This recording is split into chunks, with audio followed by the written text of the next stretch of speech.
Today on Midlife Conversations, I've got Dr. Jolene Brighten. She's a hormone expert, nutrition scientist, and a thought leader in women's medicine.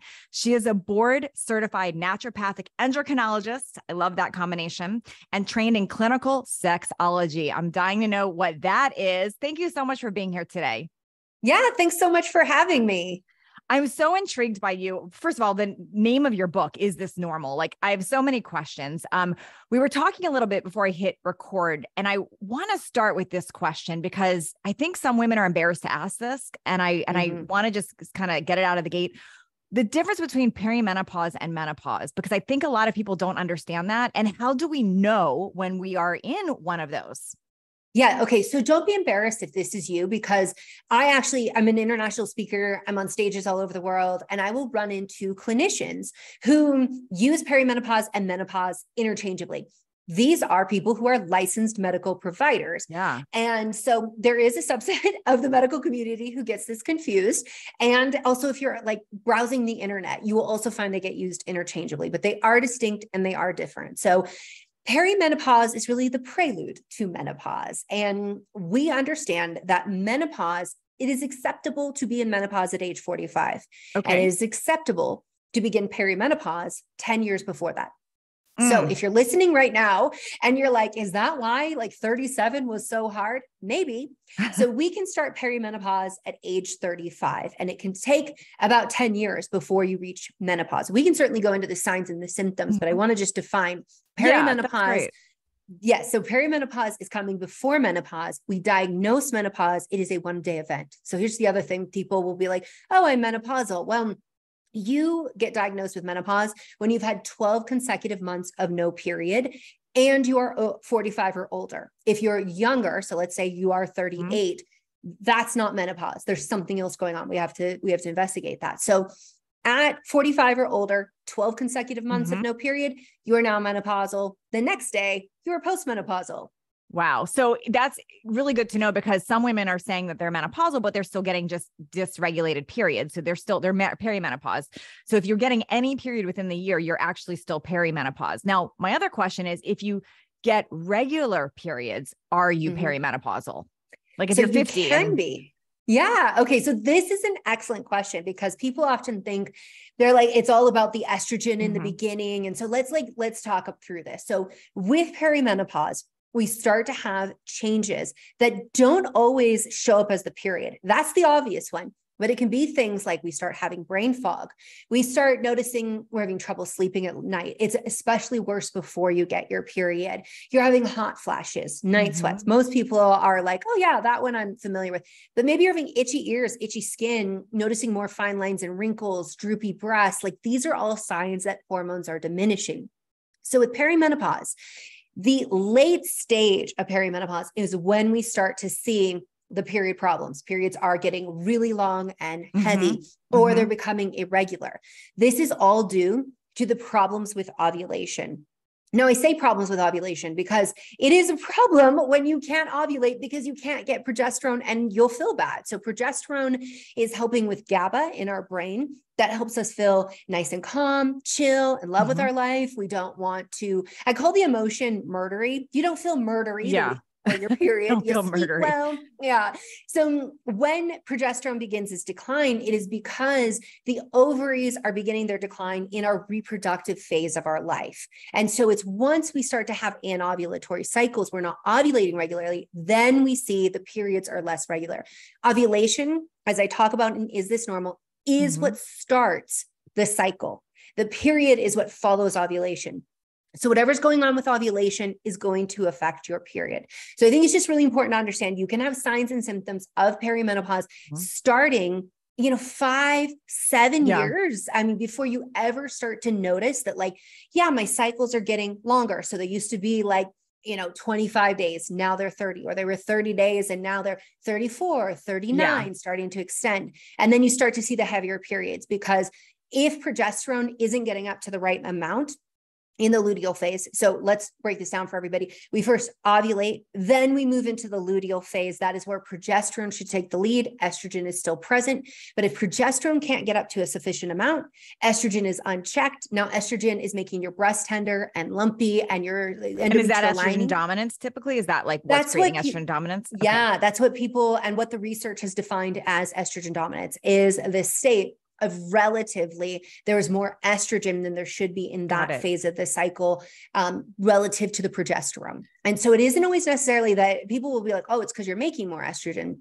There are cases where you could do that, but it is most often because you're not making enough progesterone to challenge estrogen in perimenopause. That's an interesting thing you said, because I'm someone who tested estrogen dominant, but I was also having hot flashes, which is so, and I was like, how can that be?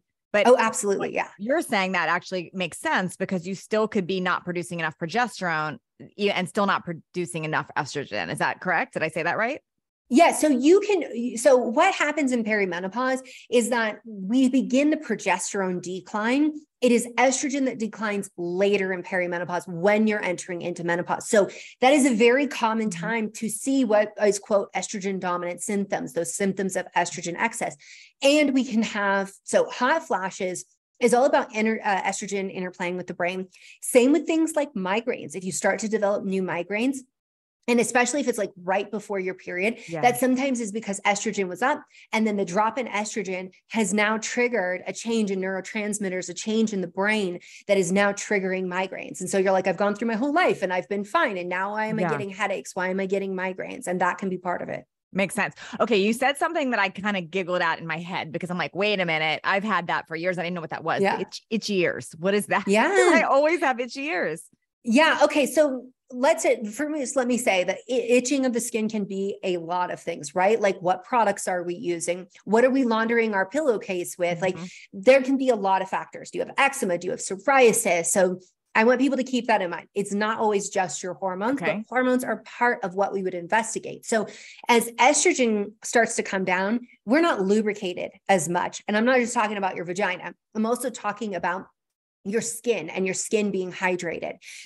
Also, your joints. So noticing joint pain, aches in your body, that can be an estrogen symptom of estrogen being too low. It also can be a thyroid symptom. So this is important to keep in mind as well. Okay. So this might be jumping ahead a bit, but I'm really curious. Like, I think in our society, we automatically go to fix things. Like, how do we fix it? How do we fix it? How much is like, this is normal, we should embrace, or how much should we actually be going, we should look at hormone replacement, we should do bioidenticals, or like, where is the line on that? And where do you stand on that? I love that you are jumping ahead. This is totally jumping ahead, but this is what everyone wants to know right away. And they're going to be commenting like, thank you. Thank you for just getting there. So here's the thing. We have been told that we should just put up with a lot because we were born with ovaries, that we should, put up with painful periods, heavy periods, having these uncomfortable changes of perimenopause or these signs of major dysfunction. So I want people listening to understand that if you are having changes in your brain, noticing brain fog, you're noticing mood changes, you are noticing that, like, I used to be so sharp, I could remember anything. Now I'm struggling. This is very problematic. And this is one of the things that I take really big issue when doctors are like, no, menopause is natural, therefore we shouldn't bother with any hormone replacement therapy. Well, if we know that these changes may be early signs of dementia, to which over 60% of the dementia population was born with ovaries, then friend. So I have a big issue with doctors who are like, menopause is natural, therefore you don't need hormone replacement therapy, embrace it, just transition. And they do a lot of fear mongering as well about like, well, there's all these other risks, except that if we know that you are having cognitive changes right now, and those cognitive changes can be early signs of dementia, to which if you were born with ovaries, 60+% of the dementia population, they are women. You have to understand that. If we can come in with hormone replacement therapy and save some brains, why wouldn't we do that? So it's so much bigger than a conversation of like just anti-aging and looking young and feeling young. I mean, that's great. We all want that. We should be healthy in our bodies for as long as possible. But the absence of these hormones have a detrimental effect on our brain, our bones, our cardiovascular system overall. Makes sense. Now, do you feel it's okay to really, whenever you're having these things happen, happening. So whether you're in perimenopause or menopause, it's okay to start that. So it really depends on your family history, your personal history, what is going on with your symptoms. Generally in perimenopause, the place that we start is with bioidentical progesterone and using oral progesterone. And the reason for that is because that is what affects the brain in terms of helping with symptoms like anxiety, sleeplessness, feeling agitated the week before your period, sometimes 2 weeks before your period. And then as perimenopause continues on, that's where we start looking at, is this a time to bring in estrogen? Should we be bringing estrogen on top of that? And there's a lot of providers who are like, if you've lost your uterus, there's no need for progesterone. However, progesterone also has an effect on our cardiovascular system, on our musculoskeletal, our bone system, and also our brain. So it depends on the symptoms that you're presenting with. And then, of course, when it comes to testosterone, that's a big controversial one where doctors are like, there's no reason for women to have testosterone sometimes. And that's absolutely not true. We also need testosterone as well.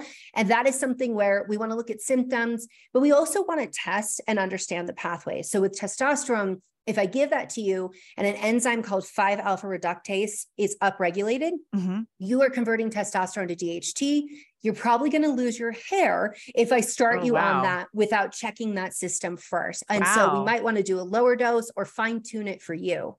That's so interesting because there are women that say that they're losing their hair and they're on hormone replacement. And I don't know that they're connecting that. That's such an interesting correlation. I love that you just said that. What about when doctors just say, you know what, let's just put you back on synthetic birth control pills.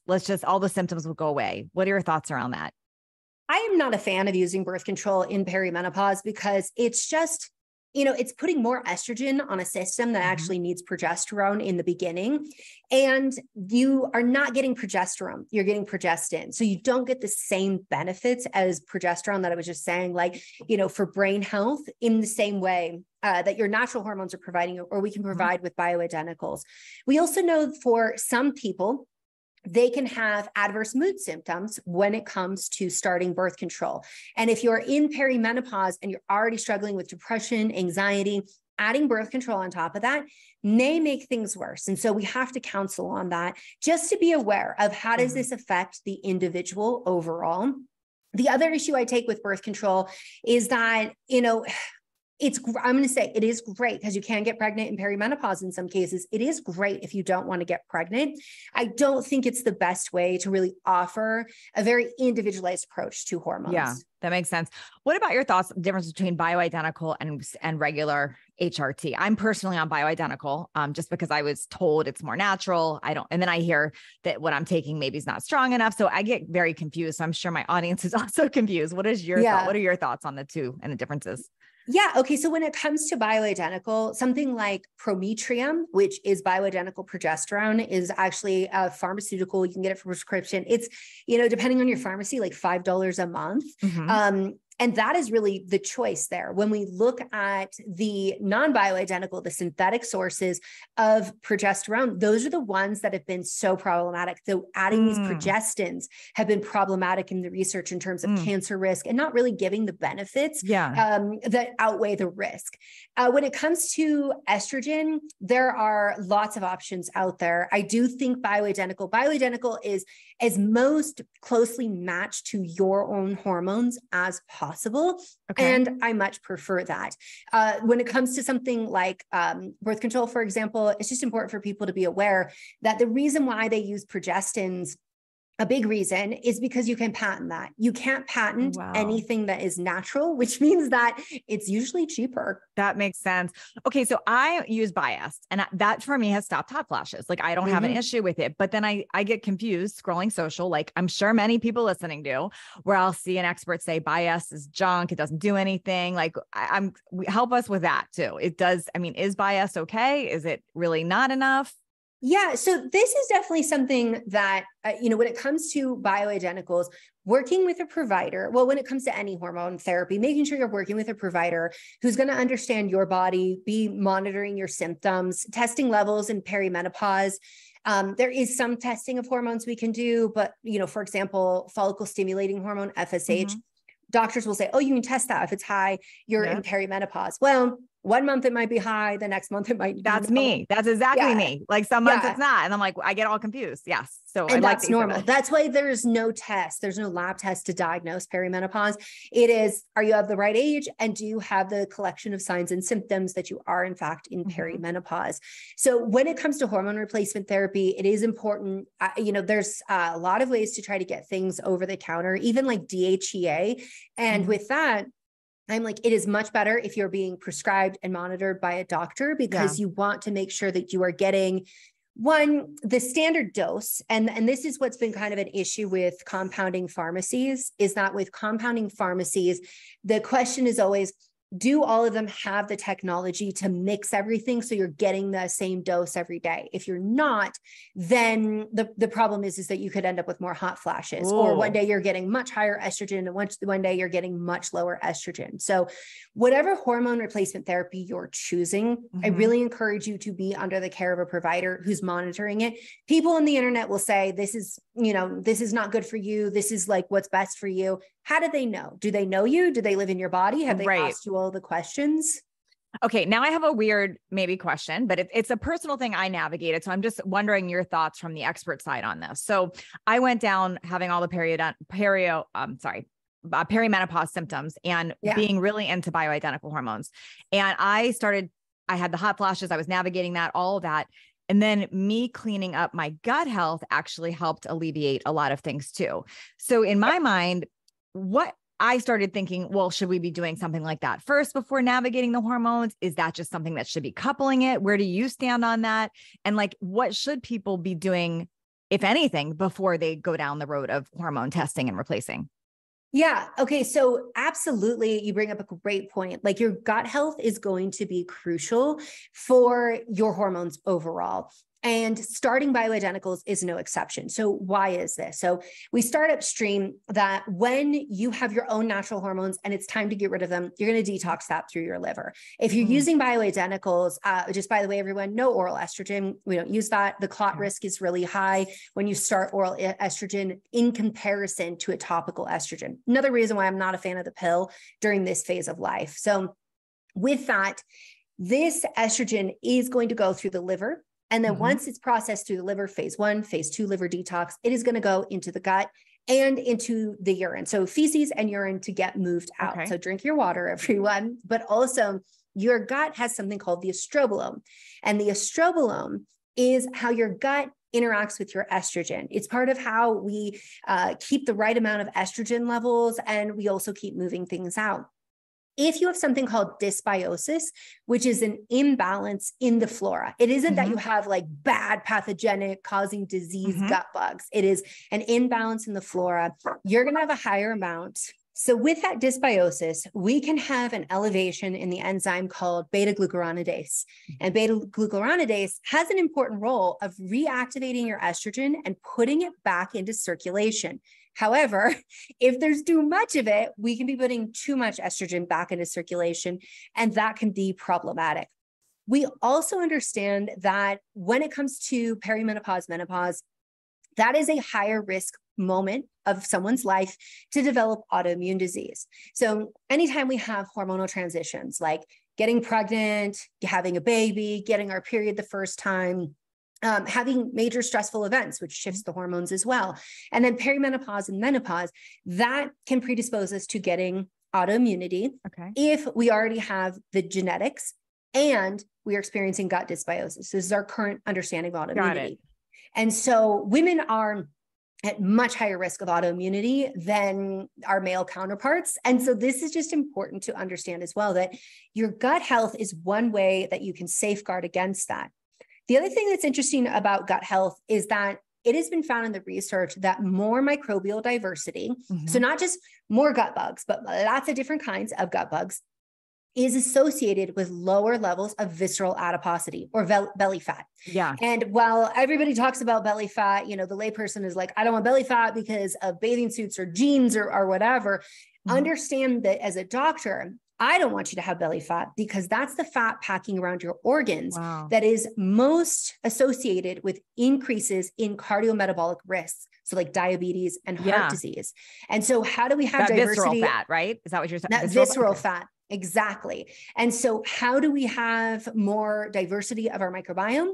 Diversity of the fiber we eat. So not just a matter of like, just get your 25 grams every day. I talk about this in Is This Normal? Like if you have ovaries, you need to be aiming for 25 grams of fiber every day. Most people are, and with the trendy diets, they're not doing that because of people doing keto or carnivore, they're not doing that. I know. And that is something I had a podcast that I was on. They were like, what would you never do? And I'm like, I don't have a lot of nevers because I just feel like I'm always holding out for more science, but carnivore is one that I'm like, no, I'll never do that because I really like my plants. Me too. I don't see myself doing that one. So with that, understand that it's not just like, oh, I am eating my broccoli every day. We want to diversify the fiber. And so this is why, like, I will often share on my social media, like I will do a yogurt parfait, like Greek yogurt. That's going to be high in protein. Friends, please start your every morning with high protein. Okay. And then I bring in psyllium husk, chia seeds. I am adding like cashews in there, making sure that I have like fresh ground, either like flax seeds, or I'm having like pumpkin, sesame seeds. I am doing as much diversity of fiber as I can to start the day.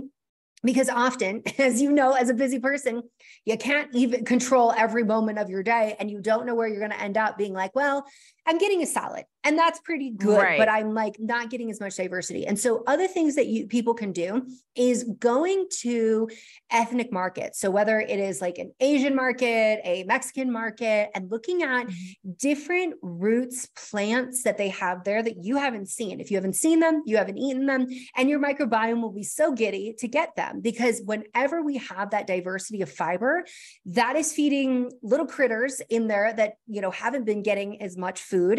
And it's signaling that there is such a plethora in the environment. The environment is very safe. Not only does it affect your microbiome, but it also affects your hormones. Okay, this is fascinating. Now, I want to bring up something because I think if listeners are like me and we go into fix it mode, I just want to ask you about this because I did this wrong. So I had the high beta, I'm going to pronounce it all wrong, the high beta glucuronidase. Okay, I had it with amongst a lot of other things going on in my gut that I didn't know about. And it explained a lot as to why I have an autoimmune, all the things.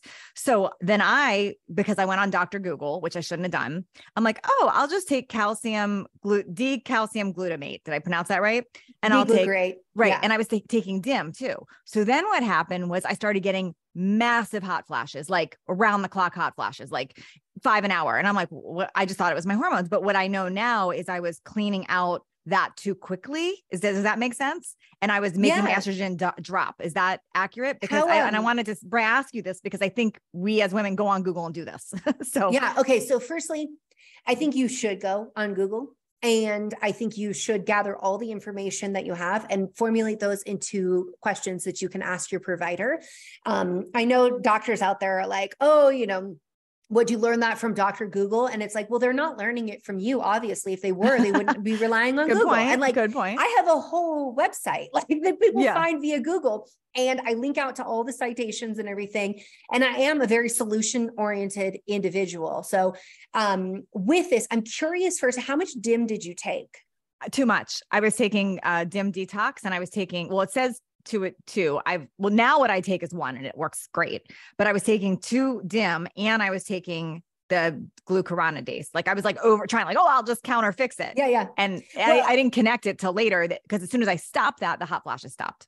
So a lot of DIM that's out there is going to be high dose. I mean, there's some that people are like, DIM caused me hot flashes. I'm like, what DIM were you taking? And I go look it up. They got it on Amazon and it's like 600 milligrams. And I'm like, I would feel awful if I took that. So there is really a trifecta.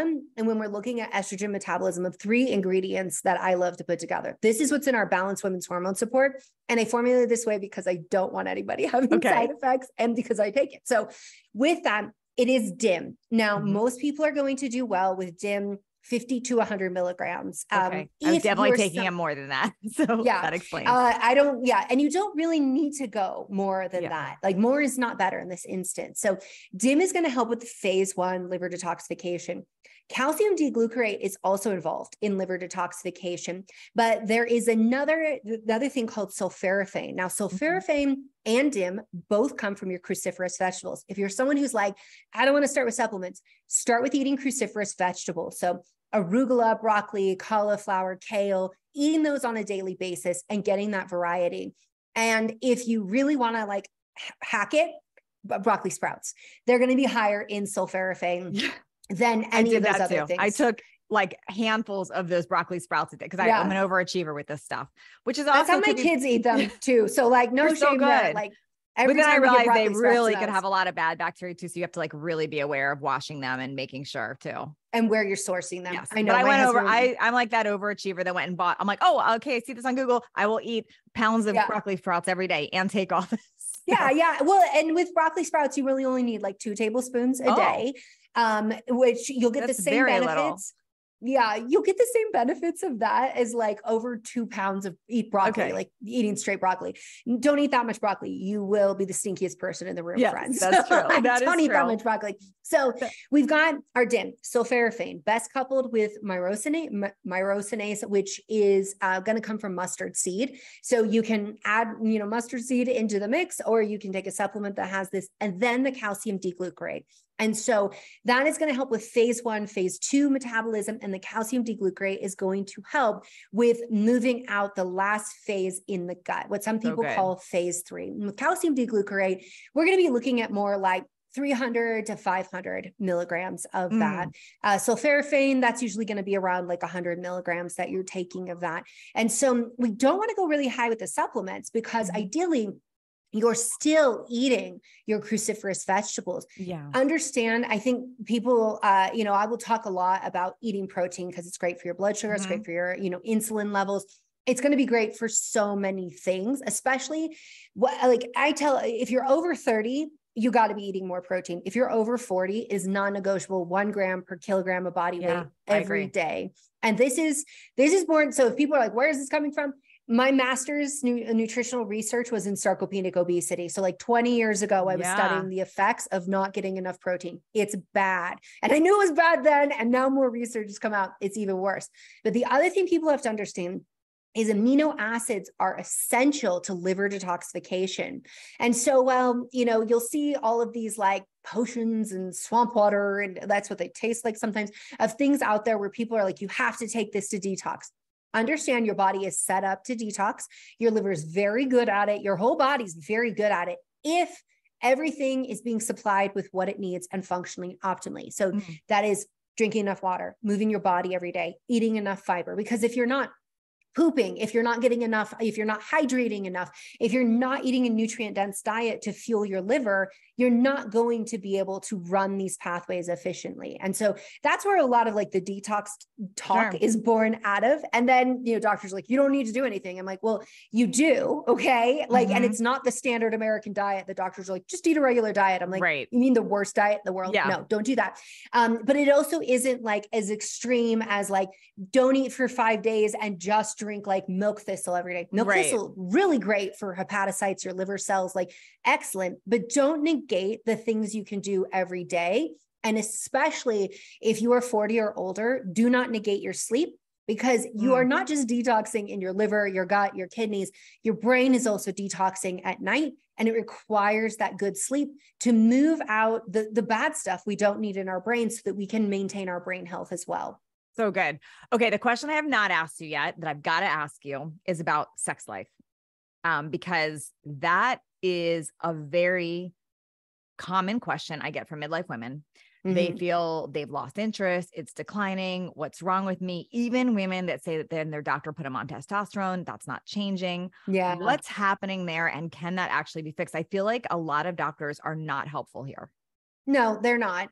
Because when you look at the training that doctors get in sex, it's as bad as what you get in sex ed as a teen. Like, it is not good. Wow. And so, what is your doctor's role? Your doctor's role is to help you with any physiological, anatomical issues going on and refer you when they meet their limits. The problem is they don't always know to refer. So I'm a certified sex counselor.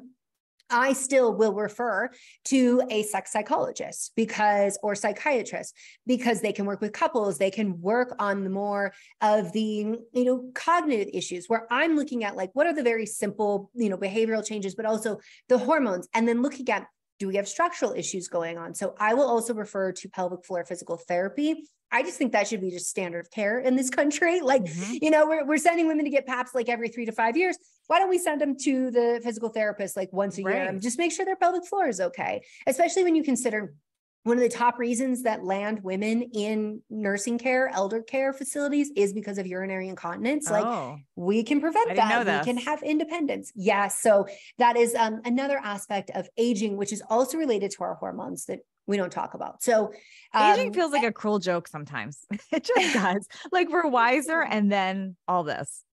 I know. Well, and then that's the thing is that why I think it's so important that we maintain our cognitive health is because we are wiser and we have a lot that we can gift to this world. Unfortunately, if we start to lose that cognitive ability, then the world is missing out on really important wisdom from women. So I love that you make that point. Okay. So everything that we've talked about, sans the hormone replacement therapy, is in the second part of Is This Normal?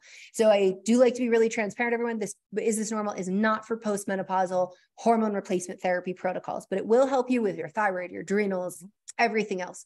The first section of the book is all about your sexual health. And I dedicated an entire chapter to libido because it's one of the top questions I get no matter what age someone is. So if you are in perimenopause or menopause and you're struggling with libido and think like, oh, it's because I'm getting old because that's what my doctor said. Know that I have like 20 somethings struggling with libido as well. And sometimes they're very similar. Now, I would love to say give testosterone and that'll fix everything. I wish it was the answer. It's very rarely the answer alone for a low libido. So if your only symptom is low libido, I map out symptoms of low testosterone. There's actually a whole checklist in Is This Normal? Never have I ever seen a low testosterone problem present as just low libido. There's usually inability to gain muscle mass or losing muscle mass, changes in your mood. So feeling like I just don't have my kick-ass like essence that I used to have. I am feeling sad. I'm crying more easily. I am tired all day. Like these are signs of low testosterone. So very important to understand. Could it be your testosterone? Certainly. But if it is, we've got to understand what else is going on. So as I talk about in Is This Normal? Insulin can be playing a role. Cortisol can be playing a role. Your thyroid can be playing a role. And then the big one that like gets missed, but can be a big issue is the estrogen decline. So everybody is like, men really like sex. They have they have high libidos and they have testosterone. Therefore, that must be the answer because medicine and society is always like, here's men and they're the standard. And then there's women. So just like same, right? No. So estrogen, when estrogen is high, if you're still cycling, you get near ovulation, estrogen is high.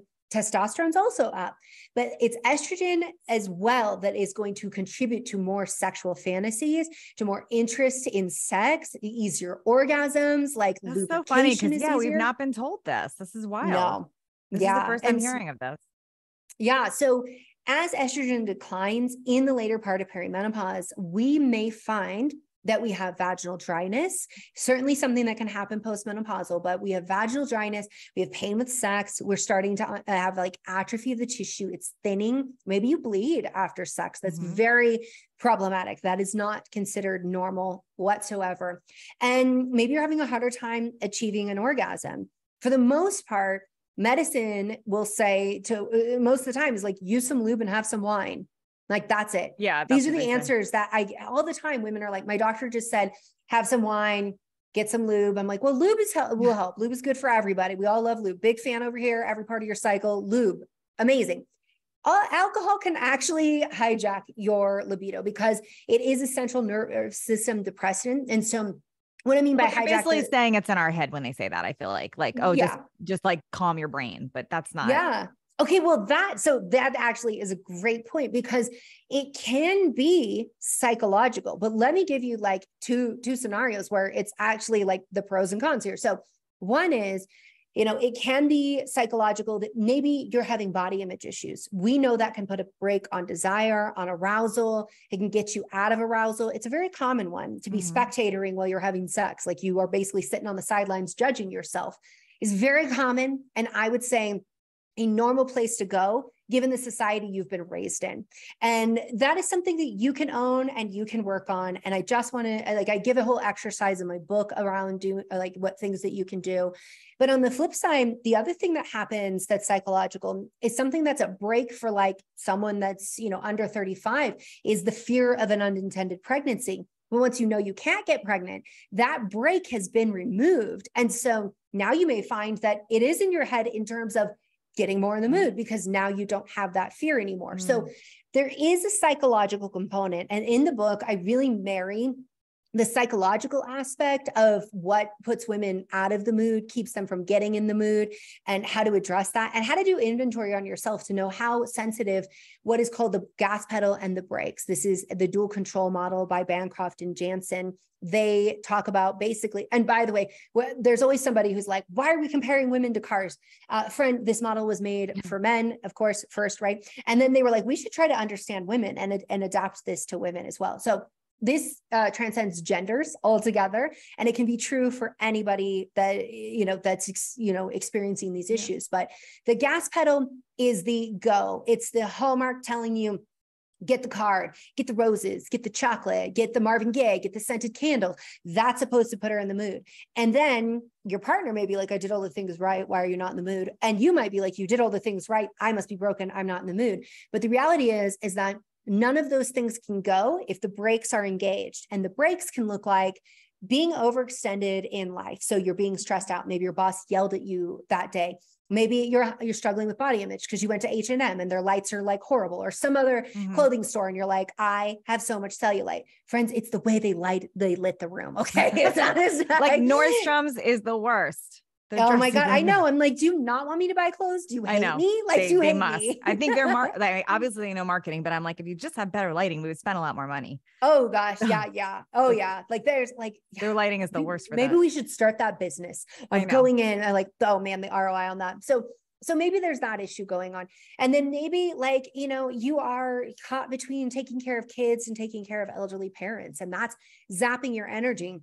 And you try to have a conversation with your partner and you're like, I need to talk about things. I need to process things. And they're like, yeah, not now. Like, I'm too busy. The game's on. I'll talk to you later. Like they just sent the signal of like, you're not a priority. I'm not tending to you. I'm not taking care of you.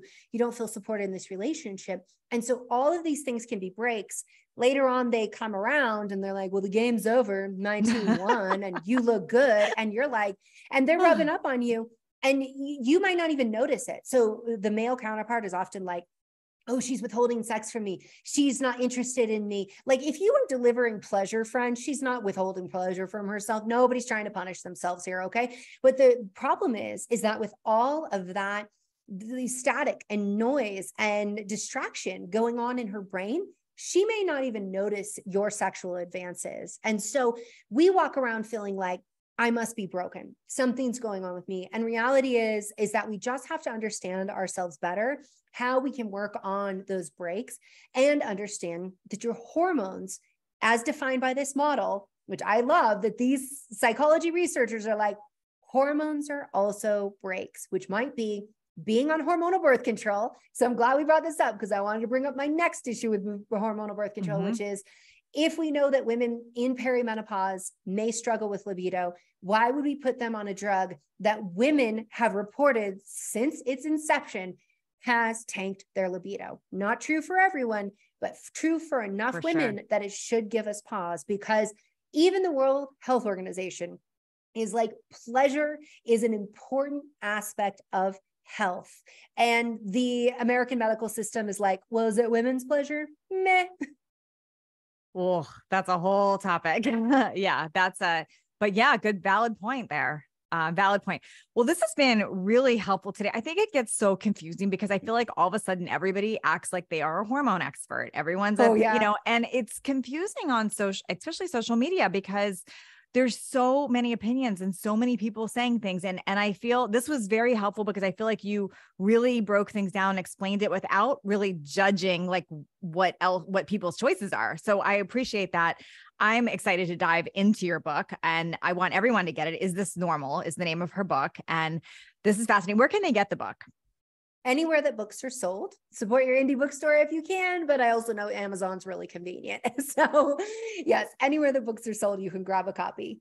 Thank you so much. And where do you want them following you on social media? Where's your favorite platform? Oh, I'd say Instagram is my main hub, Instagram. but you can find me pretty much anywhere at Dr. Jolene Brighten. Thank you so much for today. Thank you. Yeah, thanks so much for having me.